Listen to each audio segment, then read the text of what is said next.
ITI এর ওয়েলডার ট্রেডের নিমির যে first সেমিস্টারের পিডিএফ আছে সেই পিডিএফের 131 নম্বর প্রশ্ন থেকে 1 থেকে 130 নম্বর প্রশ্ন পর্যন্ত ভিডিও আগে আপলোড করা আছে, সেইগুলো যদি না দেখো তাহলে ডেসক্রিপশন বক্সে লিঙ্ক দেওয়া থাকবে, সেখান থেকে দেখে নিতে পারো।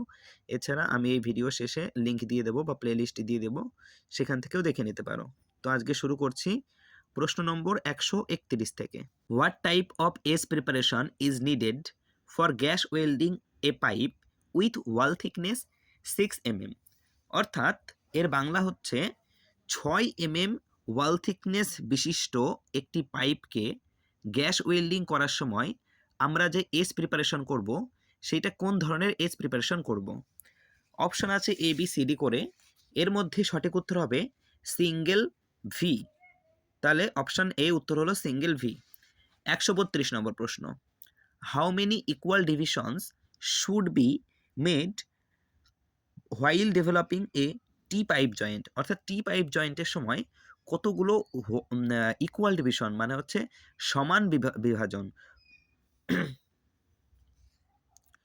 132 নম্বর প্রশ্ন, how many equal divisions should be made while developing A T pipe joint? অর্থাৎ টি পাইপ জয়েন্টের সময় কতগুলো ইকুয়াল ডিভিশন বা সমান বিভাজন করা উচিত।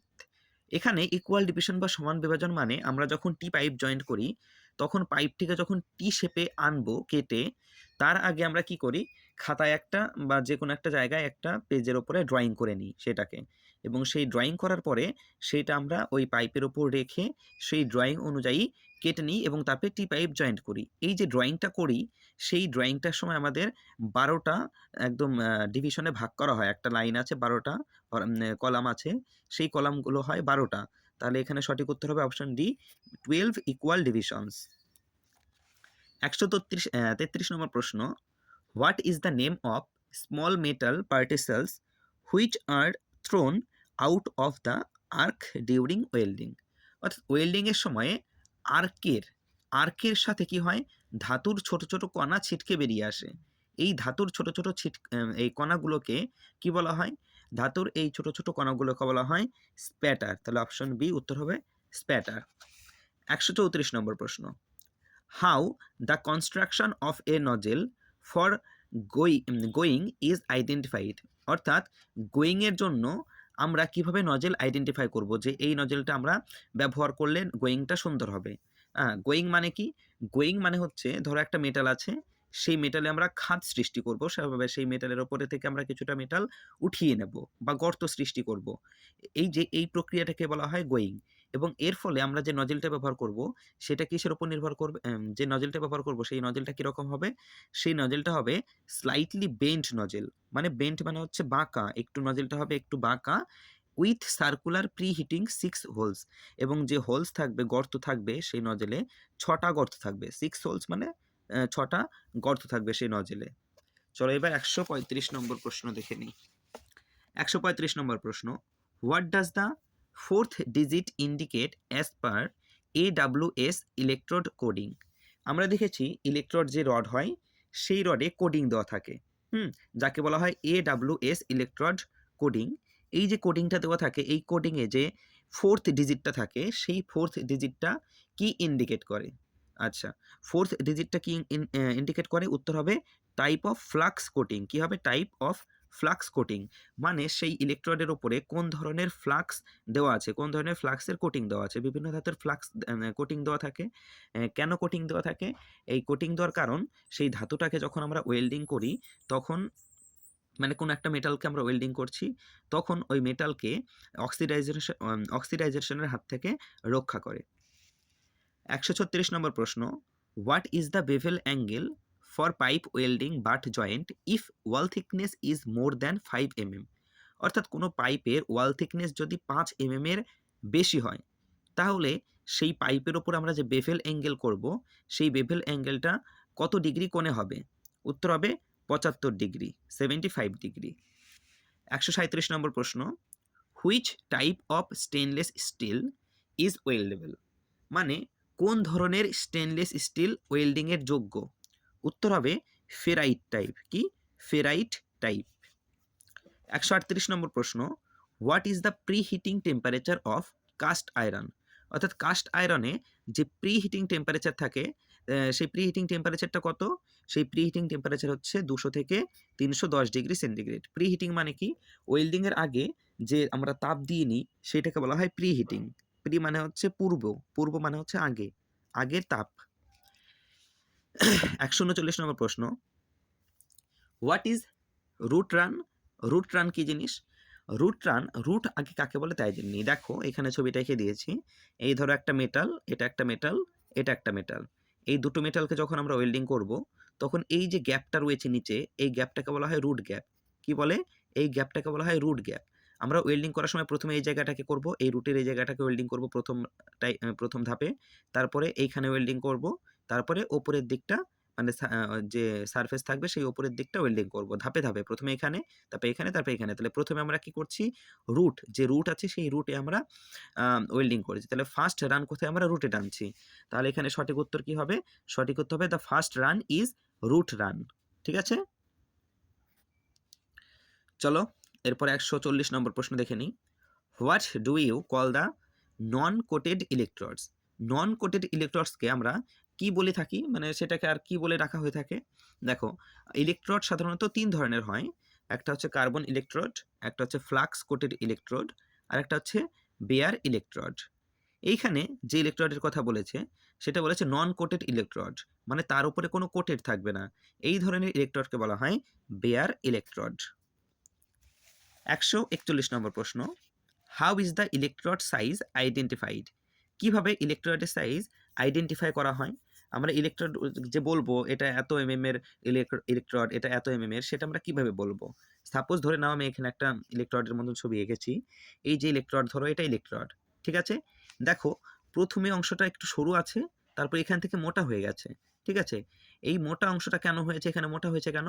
কারণ এখানে কোটিং দেওয়া আছে, ঠিক আছে? এই কোটিং দেওয়ার জন্য এখানে কিন্তু মোটা হয়ে গেছে। তাহলে আমরা যখন এইটাকে মাপবো তখন কিন্তু এই জায়গাটা মাপবো না। কোন জায়গাটা মাপবো? এই জায়গাটা মাপবো। এই ভেতর দিয়ে যে রডটা চলে এসছে, আয়রন, কাস্ট আয়রনটা, সেইটাকে আমরা মাপবো। আমরা কিন্তু কোটিং সহ এই ইলেকট্রোডকে মাপবো না, ঠিক আছে? ভেতরে যে ইনার কোর থাকবে সেই ইনার কোরটাকে আমরা মাপবো। সেটা অনুযায়ী আমরা ইলেকট্রোডের সাইজ আইডেন্টিফাই করব, ঠিক আছে? তাহলে এখানে সঠিক উত্তর কি হবে? উত্তর হবে diameter of inner core wire, ঠিক আছে? ডায়ামিটার মানে হচ্ছে ব্যাস। ডায়ামিটার মানে কি? ব্যাস। 142 নম্বর প্রশ্ন, what is the standard electrode lens available? মানে যে ইলেকট্রোড ব্যবহার করি সেই ইলেকট্রোডের লেন্স সাধারণত কত হয়ে থাকে? উত্তর হবে 350 থেকে 400 mm, মানে হচ্ছে মিলিমিটার। 143 নম্বর প্রশ্ন, what is the grade of hacksaw blades with pitch 0.8 mm? মানে হচ্ছে 0.8 mm পিচওয়ালা যে হ্যাকশো ব্লেড থাকে সেই হ্যাকশো ব্লেডটাকে আমরা কোন গ্রেডের ব্লেড বলবো? পিচ মানে হচ্ছে, এই ধরো হ্যাকশো ব্লেড, এটা এই হ্যাকশো ব্লেডের দেখো এই যে একটা দাঁত, এই যে একটা দাঁত, এই যে দুটো দাঁতের মধ্যে যে দূরত্বটা, এই দূরত্বটাকে বলা হয় পিচ। এই দূরত্বটাকে কি বলে? এই দূরত্বটাকে বলে পিচ, ঠিক আছে? তাহলে এই পিচের দূরত্ব যদি 1.8 mm হয় তাহলে সেই ধরনের ব্লেডকে বলবো কোয়ার্টজ গ্রেড। যদি 1.4 থেকে 1.0 mm এরকম টাইপের হয় তাহলে সেটাকে বলবো মিডিয়াম গ্রেড। আর যদি সেই পিচটা হয় 0.8 mm তাহলে সেই ধরনের ব্লেডকে বলবো ফাইন গ্রেডের ব্লেড, ঠিক আছে? এখানে আমাদের 0.8 mm আছে, তাহলে 0.8 mm যদি পিচ হয় তাহলে সেই ধরনের ব্লেডকে বলবো ফাইন গ্রেডের ব্লেড। তাহলে এখানে সঠিক উত্তর কি হবে? এখানে সঠিক উত্তর হবে ফাইন। 144 নম্বর প্রশ্ন, what does the letter X indicate in the electrode classification of EB54268 1JX? ঠিক আছে, এই যে একটা ইলেকট্রোডের একটা কোডিং দেওয়া আছে, এই কোডিং এর যে শেষে যে এক্সটা আছে এই এক্সটা কি ইন্ডিকেট করে? মানে এক্স মানে কি? এই এক্স মানে হচ্ছে রেডিওগ্রাফিক কোয়ালিটি ইলেকট্রোড। মানে সেই ইলেকট্রোড দিয়ে আমরা ওয়েল্ডিং করার পরে আমরা ওয়েল্ডিংটাকে যদি এক্স রে কতটা সহজে করতে পারবো, কতটা ভালো হবে, সেইটা নির্ভর করে বা সেইটাকে ইন্ডিকেট করে এই শেষের এক্স, ঠিক আছে? 145 নম্বর প্রশ্ন, what is the percentage of carbon in medium carbon steel? Medium carbon স্টিলে কার্বনের পরিমাণ কত থাকে? মিডিয়াম কার্বন স্টিলে কার্বনের পরিমাণ থাকে 0.30% two 0.6 What is the defect of metal flowing into the surface of base metal without fusing it?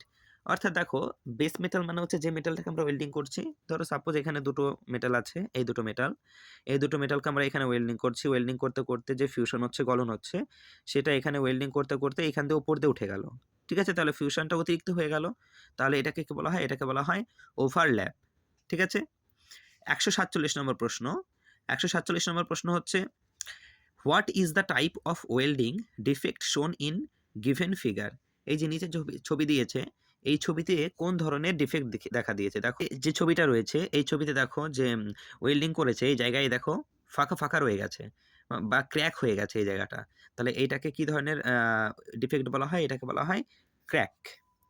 148 number প্রশ্ন, which one of the defect is caused by low current in arc welding? অর্থাৎ arc welding আমরা করছি, এবং সেই arc welding করার সময় যদি current যদি লো থাকে, তাহলে কোন ধরনের ডিফেক্ট হবে? কারেন্ট লো থাকলে যে ডিফেক্ট হবে সেটাকে বলা হয় সেটা হবে ল্যাক অফ ফিউশন। অর্থাৎ ফিউশনটা ঠিকঠাক হবে না, গলনটা ঠিকঠাক হবে না, যাকে বলা হয় ল্যাক অফ ফিউশন। 149 নম্বর প্রশ্ন, what is the cause of hair line separation in the bead in arc welding? Arc welding এর বিডে যে হেয়ার লাইন কেন উৎপন্ন হয়? হেয়ার লাইন উৎপাদনের কারণ কি?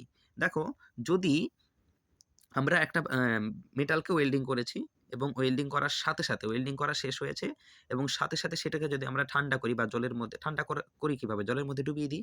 আমরা যদি সেই মেটালটাকে ওয়েল্ডিং করা মেটালটাকে যদি সঙ্গে সঙ্গে জলে নিয়ে ডুবিয়ে দিই, তাহলে এই ধরনের হেয়ার লাইন সেই ওয়েল্ডিংয়ের ওপরে তৈরি হয়।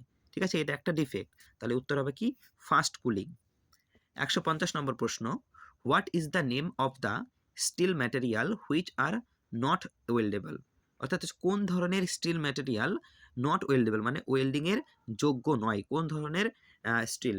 এখানে উত্তর হবে option D, ferrite and martensitic stainless steel. 51 নম্বর, which is use to cut thin pipes of smaller size? অর্থাৎ ছোট সাইজের বা ছোট মাপের পাতলা পাইপকে কাটার জন্য আমরা কি ব্যবহার করব? পাইপ কাটার। ঠিক আছে, পাইপ কাটার যন্ত্রটা তোমরা দেখে নাও।